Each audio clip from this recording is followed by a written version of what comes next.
안녕하세요. 사연둥이 혜인이에요. 구독과 좋아요를 눌러주시면 이런 감동적인 해외 사연을 계속 만나보실 수 있습니다. 구독 버튼으로 제게 큰 힘이 됩니다. 지금부터 이야기를 시작하겠습니다. 조센징! 1975년 저는 그 욕을 듣고도 모른 척했습니다. 일본 교사였던 저는 제1한국인 학생을 외면했어요. 그로부터 50년 후 할머니, 일본 고등학생들이 제일 배우고 싶은 언어가 뭔지 알아? 한국어야. 손녀의 목소리가 제 귓가를 때렸어요. 저는 65세 사토 케이코입니다. 평생을 일본이 최고라고 믿고 살았죠. 하지만 세상은 변하고 있었습니다. 2020년 BTS 빌보드 1위, 2021년 오징어 게임 넷플릭스 1억 1천만 가구, 2022년 손흥민 EPL 득점왕 23골. 일본 젊은이들이 한국에 열광하고 있었어요. 시노쿠보는 인산인해였고 서점은 한국 소설로 가득 찼습니다. 제가 무시했던 그 나라가 세계를 지배하고 있었어요. 2024년 여름 저는 서울에 갔습니다. 도쿄보다 세련된 거리, 최첨단 인프라, 살아있는 문화. 제가 틀렸습니다. 50년 편견이 무너지는 순간이었어요. 안녕하세요. 사연둥이 다연이에요. 오늘은 한국을 무시하다 한국의 위대함에 무릎 꿇은 일본 교사 케이코의 이야기예요. 실제 사실을 바탕으로 각색한 이야기 지금 시작합니다. 여러분도 비슷한 경험 있으시면 댓글 부탁드려요. 그리고 여러분이 어디에서 이 이야기를 듣고 계신지 국내인지 외국인지 댓글로 알려주세요. 여러분의 일상에 녹아들고 싶습니다. 구독과 좋아요는 제가 더 열심히 달릴 수 있는 에너지가 됩니다. 알림 설정까지 해두시면 다음 이야기도 놓치지 않으실 거예요. 그럼 케이코의 50년 여정 속으로 들어가 볼까요? 저는 65세 사토 케이코예요. 40년간 오사카에서 교사로 일했죠. 1975년 봄이었어요. 저는 25살 신입 교사였죠. 오사카 서쪽 끝에 있는 작은 초등학교에 발령받았습니다. 그때 일본은 경제대국이었거든요. 도쿄 올림픽을 치르고 고도 성장을 이뤘어요. 거리엔 손이 워크맨을 든 사람들로 가득했죠. 반면 한국은 가난한 나라였어요. 적어도 우리 눈엔 그랬습니다. 제 반에 박철웅이라는 학생이 있었어요. 일본명은 테츠오였죠. 제1한국인 3세였습니다. 조용하고 성실한 아이였거든요. 하지만 아이들은 테츠오를 놀렸어요. 교실 뒤편에서 조선인이라는 놀림이 들렸죠. 김치 냄새가 난다는 소리도 들렸어요. 저는 못 들은 척했습니다. 아니, 사실은 별로 문제라고 생각하지 않았거든요. 당시 일본 사회 분위기가 그랬으니까요. 어느 날 테츠오가 제 책상 앞에 섰어요. 눈가가 빨갛게 부어 있었죠. 자기는 나쁜 아이가 아니라고 했습니다. 그 말에 저는 뭐라 답했을까요? 부끄럽지만 기억이 나네요. 조용히 지내면 괜찮을 거라고 말했어요. 너무 튀지 말라고 했죠. 테츠오는 고개를 숙이고 자리로 돌아갔습니다. 그 작은 어깨가 떨리는 게 보였어요. 하지만 저는 신경 쓰지 않았죠. 그게 당연하다고 생각했으니까요. 1979년 10월 박정희 대통령이 암살당했어요. 교무실에서 선생님들이 수군거렸죠. 한국은 정치도 엉망이래요. 군사독재 국가라고 했습니다. 저도 고개를 끄덕였어요. 그게 당연하다고 믿었거든요. 1980년 5월 광주에서 무슨 일이 있었다고 들었어요. 자세한 내용은 몰랐습니다. 일본 언론은 크게 다루지 않았거든요. 관심도 없었죠. 한국 내부 문제라고 생각했어요. 테츠오는 6학년이 됐습니다. 여전히 조용했어요. 말수가 더 줄어든 것 같았죠. 졸업식 날 테츠오 어머니가 찾아왔어요. 한복을 입고 계셨죠. 그동안 감사했다고 정중하게 인사하셨습니다. 저는 어색하게 웃었어요. 뭔가 미안한 기분이 들었지만 곧 잊었죠. 그냥 일상으로 돌아갔어요. 1988년 서울에서 올림픽이 열렸어요. TV에서 개막식을 봤죠. 남편이 그래도 올림픽은 하는구나 하고 말했습니다. 저는 아시안게임 하던 나라라고 답했어요. 우리랑은 비교가 안 된다고 했죠. 그때 저는 정말 몰랐습니다. 그 올림픽이 한국의 시작점이 될 줄은요. 세계 무대에 당당히 등장하는 순간이었다는 걸요. 1990년대 초반 일본은 버블 정점이었어요. 도쿄 땅값으로 미국 전체를 살 수 있다는 말이 돌았죠. 저희 학교 급여도 올랐습니다. 일본은 세계 최고라고 믿었거든요. 누군가 한국도 발전하고 있다고 말했어요. 동료 교사가 웃으며 답했죠. 아직 멀었대요. 우리를 따라오려면 50년은 걸릴 거라고 했습니다. 저도 그렇게 믿었어요. 한국은 영원히 일본을 못 따라올 거라고요. 테츠오는 어떻게 됐을까요? 가끔 궁금했어요. 하지만 찾아보진 않았죠. 그냥 잊고 살았습니다. 제 인생엔 중요하지 않은 학생이라고 생각했거든요. 그게 제 첫 번째 잘못이었어요. 무관심이라는 폭력이었죠. 한 아이의 상처를 방치했습니다. 하지만 깨닫기까지는 더 많은 시간이 필요했어요. 교단에 서서 아이들을 가르쳤습니다. 일본의 우수성을 가르쳤어요.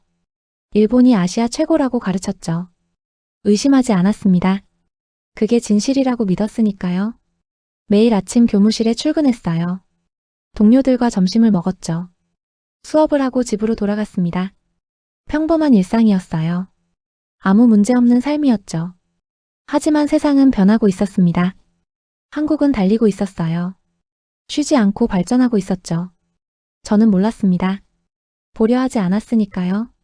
1990년대 일본은 세계 정상이었어요. 소니, 도시바, 파나소닉이 세계를 지배했죠. 일본 전자제품이 최고였습니다. 저희 집에도 일제 제품뿐이었어요. 당연했죠. 일본이 최고니까요. 하지만 균열이 시작되고 있었습니다. 버블이 꺼지기 시작했어요. 부동산 가격이 폭락했죠. 은행들이 흔들렸습니다. 하지만 저희는 인정하지 않았어요. 일시적인 거라고 생각했죠. 곧 회복할 거라고 믿었습니다. 일본은 강하니까요. 이런 위기쯤은 이겨낼 수 있다고 생각했어요. 1997년 여름 TV 뉴스가 시끄러웠어요. 한국이 IMF 구제금융을 신청했다고 했죠. 경제가 무너졌다고 했습니다. 동료들과 점심을 먹다 누군가 말했어요. 결국 무너졌대요. 예상했던 일이라고 했죠. 저도 고개를 끄덕였습니다. 한국 경제는 약하다고 생각했거든요. 경제 규모가 다르다고 말했어요. 우린 괜찮을 거라고 했죠. 하지만 일본도 무너지고 있었습니다. 잃어버린 10년이 시작됐어요. 곧 20년이 될 예정이었죠. 2002년 한일 월드컵이 열렸습니다. 한국이 4강에 올랐어요. 일본은 16강에서 탈락했죠. 남편이 화를 냈습니다. 심판 매수 아니냐고 했어요. 저도 맞장구 쳤죠. 홈 어드밴티지라고 말했습니다. 우리가 원정에서 한 것과는 비교가 안 된다고 했어요. 한국의 실력을 인정하고 싶지 않았죠. 인정하면 뭔가지는 것 같았거든요. 2004년 겨울 뭔가 이상한 일이 시작됐어요. 동료 교사 한 명이 한국 드라마를 본다고 했죠. 겨울 연가라는 드라마였습니다. 배용준이 정말 멋있다고 했어요. 저는 코웃음 쳤죠. 한국 드라마라니요. 일본 드라마가 훨씬 낫다고 생각했습니다. 하지만 점점 더 많은 사람들이 한국 드라마를 봤어요. 중년 여성들 사이에서 유행이었죠. 저는 이해할 수 없었습니다. 왜 하필 한국 드라마인지 몰랐거든요. 2005년 슈퍼마켓에 한국 라면이 들어왔어요. 신라면이었죠.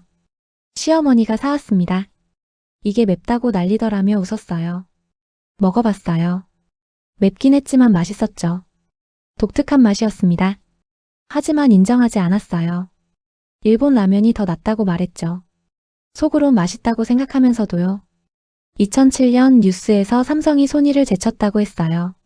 스마트폰 시장에서 1위가 됐다고 했죠. 저는 믿지 않았습니다. 일시적인 거라고 생각했어요. 소니가 곧 역전할 거라고 믿었죠. 하지만 역전은 없었어요. 삼성은 계속 1위였습니다. LG도 성장하고 있었죠.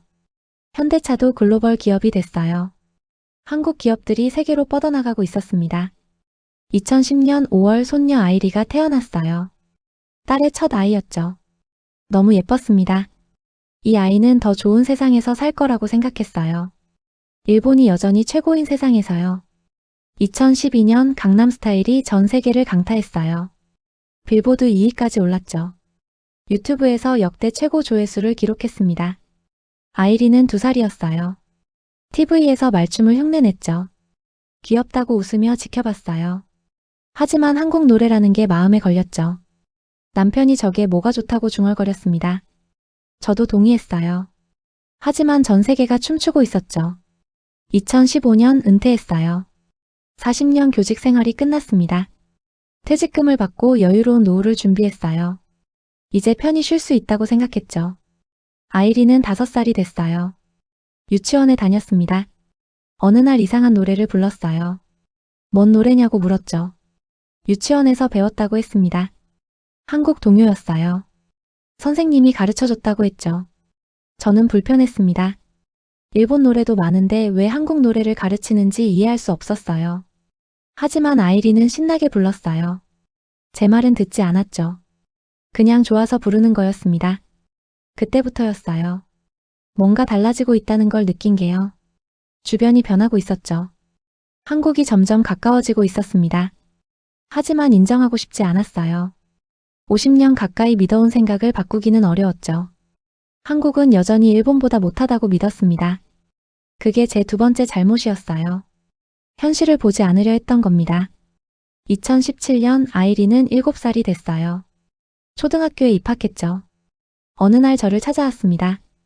BTS를 아느냐고 물었어요. 저는 뭔지 몰랐죠. 한국 가수라며 엄청 멋있다고 했습니다. 유튜브를 보여줬어요. 7명 남자가 춤추고 있었죠. 노래는 한국어였습니다. 아이리 눈이 반짝였어요. 정말 멋있다고 했죠. 저는 일본 가수도 많다고 말했어요. 하지만 아이리는 BTS가 제일 좋다며 고집을 부렸죠.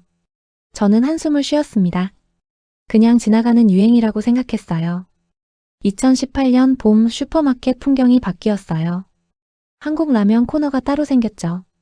김치 종류만 10가지가 넘었습니다. 떡볶이, 순대, 잡채까지 있었어요. 점원이 요즘 한국 음식이 잘 팔린다고 말했죠. 저는 놀랐어요. 이렇게까지 많이 팔리나요? 점원은 고개를 끄덕였습니다. 특히 젊은 사람들이 많이 산다고 했어요. 화장품 가게도 마찬가지였죠. 한국 화장품 코너가 가장 컸습니다. 젊은 여자들이 몰려 있었어요. 손녀 선물 사러 왔다고 하자 점원이 한국 제품을 추천했죠. 요즘 제일 인기 있다고 했습니다. 결국 한국 립스틱을 샀어요. 아이리가 너무 좋아했죠. 친구들이 다 쓴다고 했습니다. 저는 복잡한 심정이었어요. 한국 제품을 사게 될 줄은 몰랐거든요. 2019년 2월 큰 사건이 터졌어요. 기생충이라는 한국 영화가 아카데미 사관왕을 했죠. 작품상, 감독상, 각본상, 국제영화상을 받았습니다. 비영어권 영화로는 최초였어요. TV에서 난리가 났죠. 일본 언론도 대서특필했습니다. 한국 영화가 아카데미 작품상을 받았다며 떠들어댔어요. 남편이 믿기지 않는다고 중얼거렸죠. 저도 할 말이 없었습니다. 영화관에 갔어요. 직접 봐야겠다고 생각했죠. 극장은 만석이었습니다. 일본 사람들이 한국 영화를 보러 몰려든 거예요. 영화는 충격적이었어요. 너무 재미있었죠. 연출도 연기도 이야기도 완벽했습니다. 끝나고 나와서 남편과 마주 봤어요. 둘 다 할 말을 잃었죠. 정말 대단하다고 인정할 수밖에 없었어요. 처음으로 한국 문화를 진심으로 인정했습니다. 하지만 여전히 불편했어요. 일본 영화는 왜 못 받았을까 하는 생각이 들었죠. 같은 해 가을 아이리가 숙제를 하고 있었어요. 한국에 대해 조사해야 한다고 했죠. 왜 한국을 조사하느냐고 물었습니다. 선생님이 요즘 중요한 나라래요라고 답했어요. 노트북으로 검색하기 시작했죠. 저도 옆에서 봤습니다. 놀라운 사실들이 나왔어요. 삼성이 세계 1위 스마트폰 회사였죠. LG, 현대차도 글로벌 기업이었습니다. 반도체 수출 세계 1위, 조선업 세계 1위였어요. 한국이 이렇게 컸냐고 중얼거렸습니다. 아이리가 한국이 진짜 대단한 나라라고 신나서 말했어요. 저는 뭐라 답해야 할지 몰랐죠. 인정하기 싫었지만 사실이었으니까요. 12월 아이리 생일 파티였어요. 친구들이 10명 왔죠. 케이크를 자르고 노래를 불렀습니다. 그런데 아이들이 갑자기 춤을 추기 시작했어요. K-팝 안무였죠. 다 같이 한국어로 노래했습니다. 불타오르네, 메이크 잇 라이트 하며 신나게 불렀어요. 정확한 발음은 아니었죠. 하지만 즐거워 보였습니다. 저는 충격받았어요. 이건 단순한 유행이 아니었죠. 세대 전체가 바뀌고 있었습니다. 일본 아이들이 한국어로 노래하고 춤추고 있었어요. 밤에 잠이 안 왔어요. 계속 생각했죠. 내가 무시하던 한국이 이렇게 변했다고요? 일본 아이들이 한국을 동경하고 있다고요? 뭔가 크게 잘못됐어요. 하지만 여전히 완전히 인정하긴 싫었죠. 50년 믿음이 흔들리고 있었습니다. 벽에 균열이 가기 시작했어요. 창밖을 봤어요. 겨울 밤하늘이 어두웠죠. 별이 보였습니다. 세상이 변하고 있었어요. 저만 그 자리에 서 있었죠. 균열은 곧 무너질 거였습니다. 그걸 아직 몰랐어요. 2020년은 코로나의 해였어요. 온 세상이 멈췄죠. 일본도 마찬가지였습니다. 집에만 있었어요. 밖에 나갈 수 없었죠. 답답한 나날이 계속됐습니다. 8월 어느 날 아이리가 소리쳤어요. BTS가 빌보드 1위를 했다고 했죠. 달려와서 핸드폰을 보여줬습니다. 다이너마이트라는 노래가 빌보드 핫100 1위를 했대요. 한국 가수 최초래요라며 흥분했죠. 처음에 믿기지 않았어요. 빌보드 1위라고요? 한국 가수가요? 아이리는 계속 노래를 들었어요. 하루 종일 같은 노래만 틀었죠. 영어로 만든 노래였어요. 신나고 밝았죠. 저도 모르게 따라 부르고 있었어요. 멜로디가 머리에 박혔죠. 코로나 시국에 딱 맞는 노래였습니다. 희망적이고 긍정적이었어요. 2021년 9월 또 다른 충격이 왔어요. 오징어 게임이라는 한국 드라마가 넷플릭스를 점령했죠. 전 세계에서 1억 1천만 가구가 봤다고 했습니다. 넷플릭스 역대 최고 기록이었어요. 아이리가 보라고 졸랐어요. 처음엔 거절했죠. 한국 드라마는 안 본다고 했습니다. 하지만 아이리가 편견이라고 말했어요. 그냥 한번 보라고 했죠. 결국 첫 화를 봤어요. 그리고 멈출 수 없었죠. 이틀 만에 완주했습니다. 정말 재밌었어요. 남편에게 말했죠. 남편도 이미 보고 있었습니다. 지금 5화라고 했어요. 잔인하긴 한데 스토리가 대단하다고 했죠. 저도 동의했습니다. 일본 드라마는 요즘 이런 게 없었거든요. 뉴스를 봤어요. 전 세계가 오징어 게임 얘기였죠. 할로윈 의상 1위가 오징어 게임이라고 했습니다. 아나운서가 한국 콘텐츠가 세계를 장악했다고 말했어요. 저는 멍하니 TV를 봤어요. 믿기지 않았죠. 한국이 문화 강국이 됐다는 게요.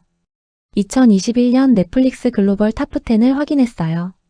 한국 작품이 4개나 들어갔죠. 오징어 게임, 지옥, 마이네임, 지금 우리 학교는 이었습니다. 놀라움을 넘어 두려웠어요. 한국이 문화 강국이 됐죠. 일본을 넘어선 겁니다. 인정하고 싶지 않았지만 사실이었어요. 2022년 5월 스포츠 뉴스가 떠들썩했어요. 손흥민이 EPL 득점왕을 차지했죠. 23골로 공동 1위였습니다. 아시아 선수 최초라고 했어요. 일본 방송에서도 크게 다뤘죠. 아나운서들이 감탄했어요. 일본 선수도 EPL에서 뛰는데 득점왕은 못했다고 했죠. 한국 축구가 일본을 앞선 거라고 했습니다. 저는 리모컨을 놓았어요. 손이 떨렸죠. 음악, 드라마, 영화, 스포츠요. 모든 분야에서 한국이 앞서고 있었습니다. 아이리가 이제 인정하라고 말했어요. 한국이 진짜 대단한 나라라고 했죠. 저는 고개를 끄덕였습니다. 인정한다고 말했어요. 처음으로 솔직하게 인정했죠. 더 이상 부정할 수 없었습니다. 밤에 홀로 앉아 있었어요. 창밖을 봤죠. 어둠 속에서 불빛들이 반짝였습니다. 1975년 저는 테츠오를 무시했어요. 조선인이라고 차별했죠. 그 아이 조국이 지금 세계를 지배하고 있었습니다. 문화로, 기술로, 모든 것으로요. 가슴이 아팠어요. 부끄러웠죠. 50년간 제가 얼마나 오만했는지 깨달았습니다. 한국을 무시하고 비웃고 인정하지 않았던 제 모습이 보였어요. 한국은 일시적으로 성공한 게 아니었어요.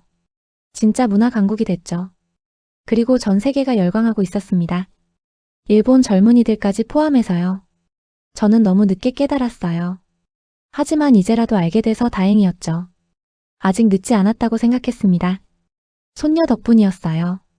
아이리가 없었다면 저는 평생 모르고 살았을 겁니다. 편견 속에 갇혀서요. 변화는 이제 시작일 뿐이었어요. 더 많은 걸 알아야 했죠. 2022년 일본이 달라지고 있었어요. 거리를 걷다 놀랐죠. 젊은이들이 한국 패션을 입고 있었습니다. 오버사이즈 후드, 와이드 팬츠였어요. 전부 한국 스타일이었죠. 카페에서 고등학생들 대화를 들었어요. 한국어를 배우고 싶다는 얘기였죠. 한국 유학을 가고 싶다고도 했습니다. 귀를 의심했어요. 한국어를 배우고 싶다고요? 집에 와서 검색했어요. 통계 자료가 나왔죠. 일본 고등학생이 배우고 싶은 외국어 1위가 한국어였습니다. 영어를 제치고 1위였어요. 믿기지 않았죠. 남편에게 보여줬습니다. 남편도 놀랐어요. 세상이 정말 변했다고 말했죠. 시노쿠보에 다녀왔어요. 도쿄에 있는 코리아타운이죠. 주말이라 사람이 엄청났습니다. 치즈 핫도그 가게 앞에 줄이 길었어요. 1시간은 기다려야 했죠. 대부분 10대, 20대였어요. 젊은이들이 한국 음식을 먹으러 몰려든 겁니다. 저는 그 광경을 멍하니 지켜봤어요. 한국 화장품 가게도 가득했죠. 젊은 여자들이 열심히 고르고 있었습니다. 한국어로 대화하는 소리가 들렸어요. 다들 한국어를 조금씩 했죠. 서점에 갔어요. 베스트셀러 코너를 봤죠. 한국 소설이 절반이었습니다. 82년생 김지영, 달러구트 꿈 백화점, 죽고 싶지만 떡볶이는 먹고 싶어였어요. 직원에게 물었죠. 한국 소설 코너를 따로 만들었다고 했습니다. 너무 잘 팔려서 그렇대요. 매주 신간이 들어온다고 했어요. 충격적이었어요. 문화까지 한국이 장악했죠. 일본 독자들이 한국 작가를 읽고 있었습니다. 2023년 봄, 아이리는 중학교 1학년이 됐어요. 친구들을 집에 데려왔죠. 5명이었습니다. 방에서 노래소리가 들렸어요. K-팝이었죠. 뉴진스, 아이브, 르세라핌이었습니다. 음료를 가져다 줬어요. 한 아이가 한국어를 공부 중이라고 말했죠. 다른 아이들도 고개를 끄덕였습니다. 모두 한국어를 배우고 있었어요. 어렵지 않냐고 물었어요. 처음엔 어렵지만 재밌다고 답했죠. 한국 드라마를 보면 도움이 된다고도 했습니다. 모두 한국에 푹 빠져 있었어요. 제 손녀만이 아니었죠. 세대 전체가 한국을 사랑하고 있었습니다. 문화가 완전히 바뀌고 있었어요. 여름방학 아이리가 서울에 가고 싶다고 말했어요. 친구들도 다 가고 싶어 한대요라고 했죠. 홍대, 명동, 강남을 가고 싶다고 했습니다. 구체적인 계획까지 있었어요. 놀랐죠. 그렇게 가고 싶냐고 물었습니다. 당연하다고 답했어요. 한국은 세계에서 제일 쿨한 나라래요. 쿨하다는 표현이 인상적이었어요. 한국이 쿨한 나라라니요. 제 세대에겐 상상도 못할 말이었습니다. 가을 학교 문화제가 있었어요. 아이리가 K-팝 댄스 공연을 한다고 했죠. 체육관에 갔습니다. 무대에서 아이들이 춤췄어요. BTS, 블랙핑크, 뉴진스 노래를 완벽하게 소화했죠. 객석이 떠나갈 듯 환호했습니다. 학부모들도 신나서 박수 쳤어요. 옆자리 어머니가 말했어요. 요즘 애들은 한국 없으면 못 산대요.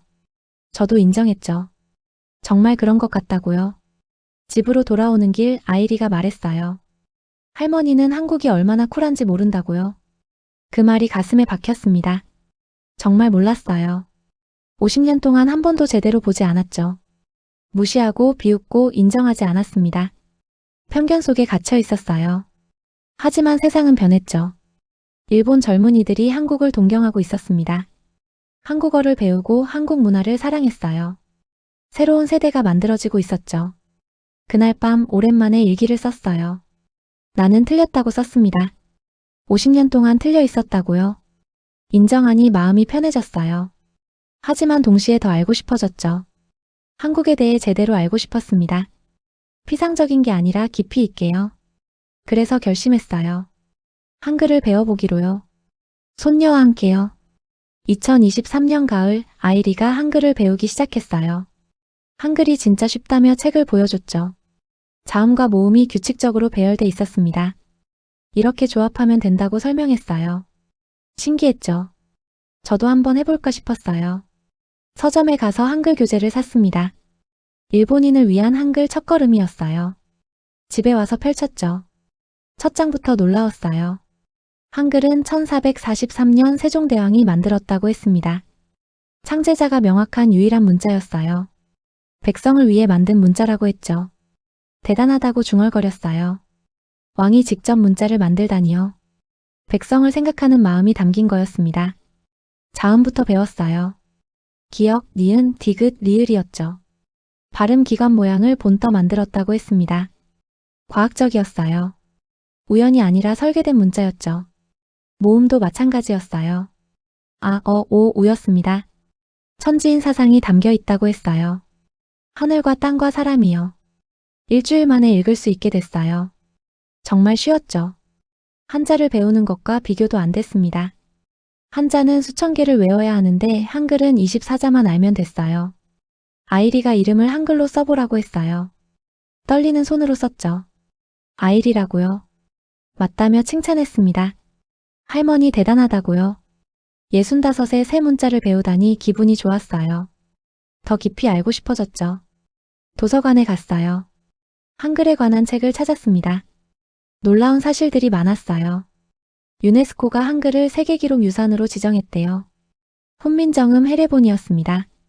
세계적으로 인정받은 문자였어요. 그 가치를 인류가 인정한 거죠.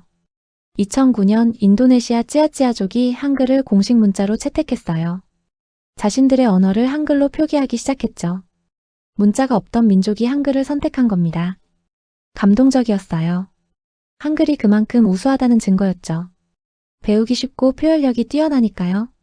언어학자들의 평가를 읽었어요. 한글은 세계에서 가장 과학적인 문자라고 했습니다. 배우기 쉽고 표현력이 뛰어나다고 했어요. 인류가 만든 최고의 알파벳이라고도 했죠. 세계가 인정하고 있었어요. 저만 몰랐던 거죠. 아니, 알려고 하지 않았던 겁니다. 히라가나와 비교해봤어요. 일본 문자는 복잡했죠. 히라가나 46자, 가타카나 46자를 배워야 했습니다. 게다가 한자까지 알아야 했어요. 한글은 24자만 알면 됐죠. 조합하면 모든 소리를 표현할 수 있었습니다. 효율적이었어요. 논리적이고 과학적이었죠. 왜 우리는 이런 문자가 없을까 생각했어요. 부러웠죠. 솔직한 심정이었습니다. 아이리와 함께 한글 공부를 했어요. 손녀가 선생님이 됐죠. 받침이 중요하다며 가르쳐줬습니다. 천천히 따라 썼어요. 배울수록 신기했어요. 규칙적이고 논리적이었죠. 예외가 거의 없었습니다. 일본어는 예외가 많았는데요. 한자 읽기도 여러 가지였고요. 한글은 달랐어요. 하루 만에 읽을 수 있었죠. 며칠이면 쓸 수 있었습니다. 외국인들이 배우기 쉬운 이유를 알겠더라고요. 세종대왕은 정말 위대한 분이었다고 감탄했어요. 백성을 생각하는 마음이 느껴졌죠. 글을 모르는 백성을 위해 쉬운 문자를 만든 거였습니다. 겨울 한글로 짧은 문장을 쓸 수 있게 됐어요. 저는 케이코입니다. 감사합니다. 한국 문화가 좋습니다. 라고 썼죠. 아이리에게 보여줬어요. 박수 쳤습니다. 할머니 최고래요. 뿌듯했어요. 새로운 걸 배운다는 게 이렇게 즐거운 줄 몰랐죠. 어느 날 깨달았어요. 한국의 힘은 문화만이 아니었습니다. 언어부터 달랐어요. 과학적이고 효율적인 문자를 가진 나라였죠. 그런 토대 위에서 문화가 꽃핀 거였습니다. 우연이 아니었어요. 체계적이고 논리적인 사고방식이 문자에서부터 시작됐던 겁니다. 밤에 훈민정음 서문을 읽었어요. 번역본이었죠. 나라 말이 중국과 달라 백성이 말하고자 하는 바를 제대로 표현하지 못한다는 내용이었습니다. 내가 이를 불쌍히 여겨 새로 28글자를 만든다고 했어요. 눈물이 났어요. 백성을 사랑하는 마음이 느껴졌죠. 권력자가 아니라 백성을 위한 문자였습니다. 일본에도 이런 왕이 있었을까요? 백성을 위해 문자를 만든 지도자가요. 생각해봤지만 없었어요. 부끄러웠어요. 이렇게 위대한 유산을 가진 나라를 무시했다니요. 50년간 얼마나 오만했는지 깨달았죠. 한글을 배우면서 한국을 더 깊이 이해하게 됐어요. 그리고 더 알고 싶어졌습니다. 책이나 영상이 아니라 직접요. 다음 단계는 명확했어요. 직접 가보는 것이었죠. 서울에 가야겠다고 결심했습니다. 2024년 여름 드디어 서울에 갔어요. 아이리가 같이 가자고 졸랐죠. 저도 가고 싶었습니다. 7월 초 인천공항에 도착했어요. 공항부터 달랐죠. 넓고 깨끗하고 현대적이었어요. 나리타 공항보다 훨씬 좋았습니다. 아이리가 감탄했어요. 진짜 멋있다고요? 저도 놀랐죠. 지하철을 탔어요. 인천국제공항 공항철도였습니다. 빠르고 조용했어요. 좌석도 편했죠. 아이리가 도쿄 지하철보다 좋다고 말했습니다. 인정할 수밖에 없었어요. 서울 지하철이 더 좋았죠. 시스템도 청결도 모든 게 나았습니다. 홍대에서 내렸어요. 거리가 활기찼죠. 젊은이들로 가득했습니다. 패션이 세련됐어요. 도쿄 하라주쿠와 비슷하지만 더 역동적이었죠.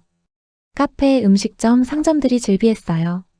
거리 공연도 하고 있었죠. 에너지가 넘쳤습니다. 살아있는 도시였어요. 아이리가 흥분했어요.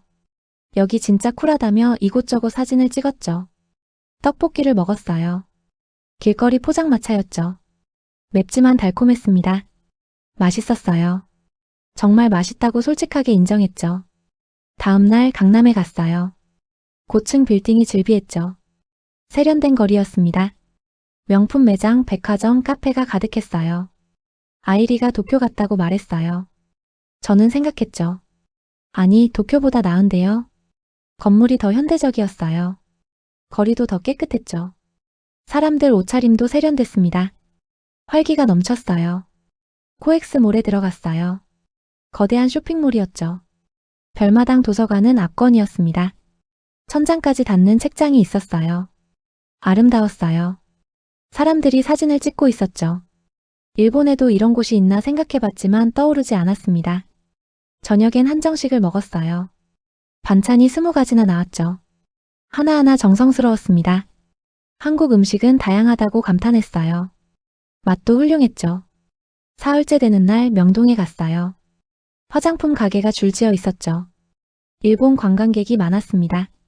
다들 한국 화장품을 사고 있었어요. 아이리가 저 사람들 일본 사람이라고 말했어요. 저도 알았죠. 일본 사람들이 한국 제품 사러 오는 거였습니다. 아이러니했어요. 예전엔 상상도 못할 일이었죠. 한국 사람들이 일본 제품 사러 왔었는데 이젠 반대가 됐습니다. 남산타워에 올라갔어요. 서울 전경이 펼쳐졌죠. 한강이 보였습니다. 고층 빌딩들이 빛났어요. 아이리가 서울이 진짜 크다고 말했죠. 도쿄만큼 크다고 답했어요. 솔직히 도쿄보다 더 역동적으로 느껴졌습니다. 성장하는 도시에 에너지가 있었어요. 사흘째 밤 호텔에서 생각에 잠겼어요. 제가 알던 한국이 아니었습니다. 가난하고 뒤처진 나라가 아니었어요. 선진국이었죠. 인프라, 기술, 문화 모든 게 인류였어요. 어떤 부분은 일본보다 나았습니다. 인정하기 싫었지만 사실이었어요. 일본이 뒤처진 건가 하는 생각이 처음으로 들었어요. 무서웠죠. 하지만 부정할 수 없었습니다. 일본은 멈춰 있었어요. 잃어버린 30년이라고 했죠. 하지만 한국은 달렸습니다. 쉬지 않고 발전했어요. 그 결과가 지금이었습니다. 마지막 날 경복궁에 갔어요. 한복 입은 사람들이 많았죠. 궁전은 아름다웠습니다. 역사가 느껴졌어요. 가이드가 설명했어요. 한국은 5000년 역사를 가진 나라래요. 고구려, 백제, 신라의 찬란한 역사가 있다고 했죠. 부끄러웠어요. 역사를 무시했던 제 자신이요. 한국에도 오랜 역사와 문화가 있었는데 보려 하지 않았던 겁니다. 공항으로 가는 길 창밖을 봤어요. 현대적인 건물들이 스쳐 지나갔습니다. 발전된 인프라가 보였어요. 아이리가 다시 오고 싶다고 말했습니다. 저도 그렇다고 답했어요. 진심이었죠. 서울이 좋았습니다. 편견 없이 본 한국은 놀라운 나라였어요. 비행기 안에서 결심했어요. 이제 과거와 화해해야겠다고요. 50년 전 제가 저지른 잘못을 바로잡아야 한다고요. 테츠오를 찾아가야 했어요. 진심으로 사과해야 했죠. 그래야 앞으로 나아갈 수 있을 것 같았습니다. 2025년 봄 오사카로 향했어요. 50년 만에 옛 학교를 찾았죠. 건물은 그대로였습니다. 감회가 새로웠어요. 이곳에서 테츠오를 가르쳤었죠. 아니, 가르쳤다기보다 방치했었습니다. 동창의 명부를 뒤졌어요. 테츠오를 찾았죠. 박철웅, 현재 오사카 거주라고 나와 있었습니다. 전화번호가 있었어요. 떨리는 손으로 전화를 걸었어요. 남자 목소리가 들렸죠.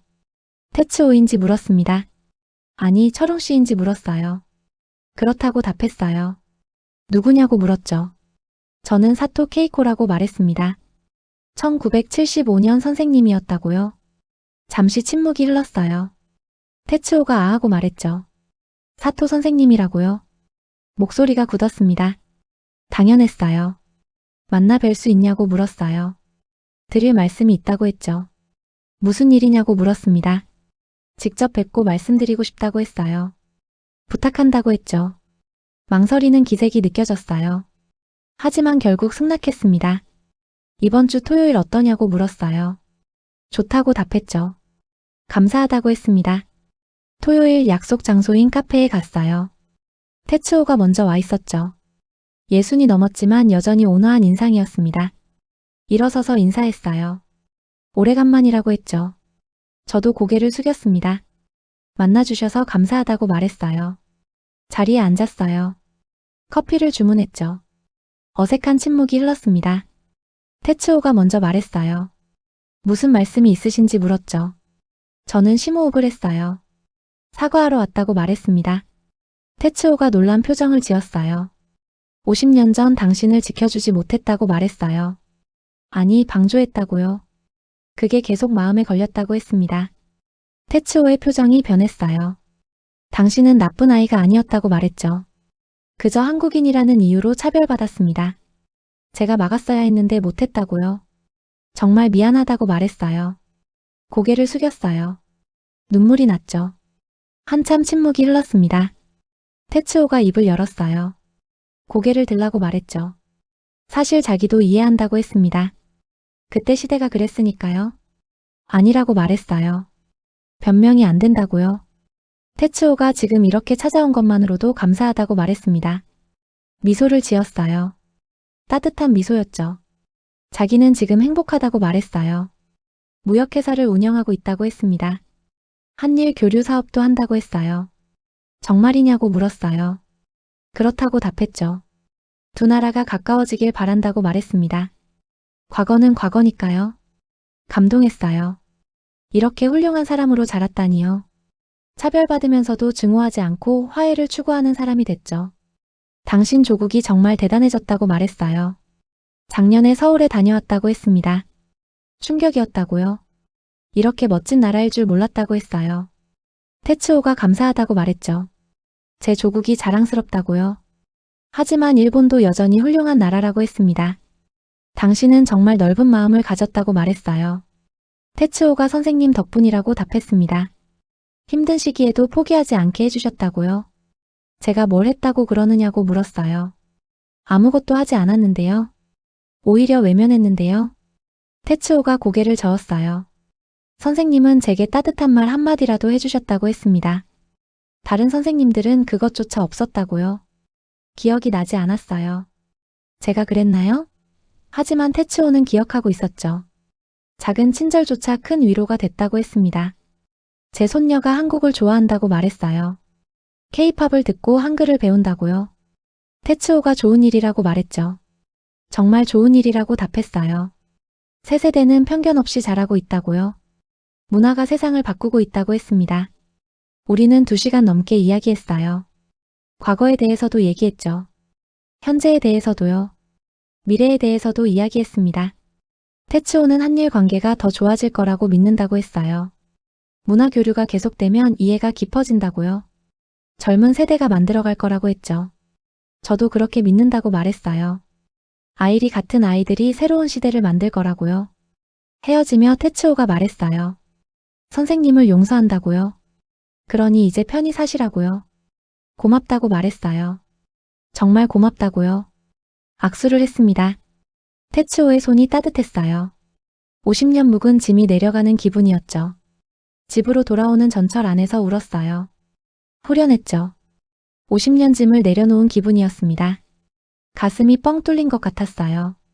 그날 저녁 아이리와 BTS 콘서트 영상을 봤어요. 이 노래 좋냐고 물었죠. 정말 좋다고 답했습니다. 함께 노래를 따라 불렀어요. 서투른 한국어였지만 즐거웠어요.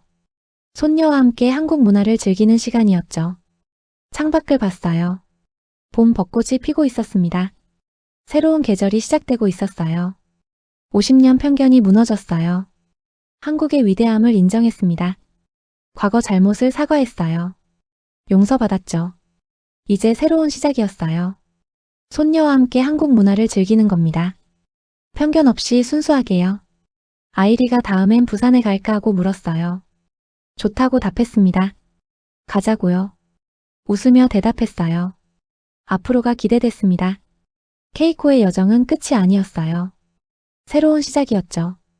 50년 편견의 벽이 무너지고 새로운 세상이 열렸습니다. 이제 저는 한국을 제대로 봐요. 편견 없이 있는 그대로요. 위대한 문화를 가진 나라로요. 세계가 사랑하는 나라로요.